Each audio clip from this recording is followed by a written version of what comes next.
Please stand for the Pledge of Allegiance.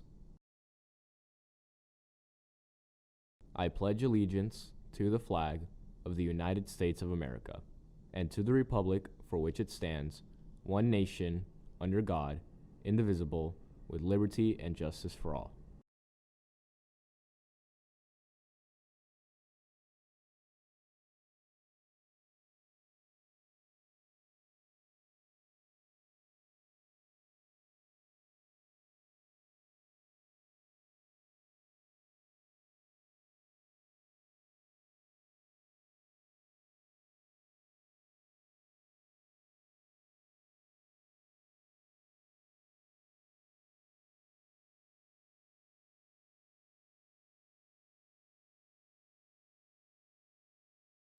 Coming up on GB TV, how to get your own parking spot. We've got all the details, plus make sure your vote counts. All that and more on GB TV.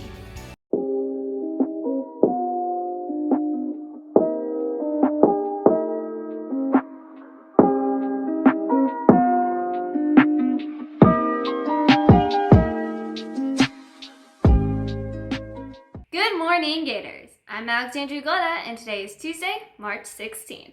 Today is a B day. Make sure you're attending all your even number classes. Tomorrow will be an A day. Gators, Green Valley is having school pictures taken today and tomorrow. In order to take school pictures, you must sign up for a time and adhere to all the safety guidelines. Dress code will be enforced. If you already submitted a photo for the yearbook, you can still come and get a picture taken and choose which picture you would prefer to use. Get your own parking spot, seniors. If you are in cohort A or B, you may be eligible for your own personalized parking spot.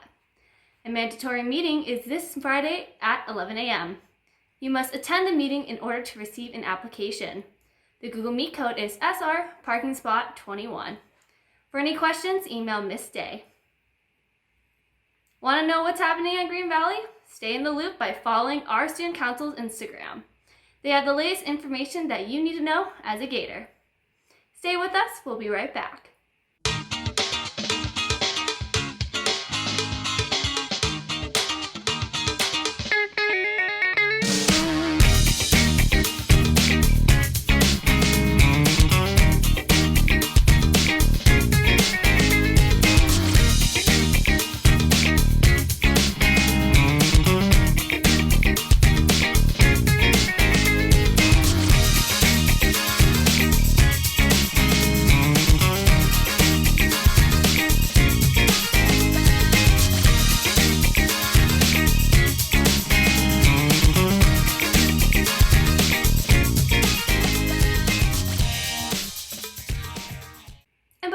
This morning, we have some exciting news for you DC fans.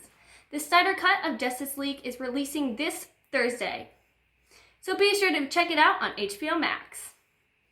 Well, Gators, that's all the news we have for you today. I'm Alexandria Golda, and you're watching GB TV. And now, a brief message from our principal, Mr. Roberts. Good morning, Gators. Today I want to tell you about a young man named Louis. Louis was born in New York to Italian immigrant parents who spoke no English. His parents moved the family to California when he was just 2 years old. As he grew up, he suffered mistreatment at the hands of his peers due to his family's ethnicity. Those experiences turned him into a bit of a troublemaker as he entered his high school years.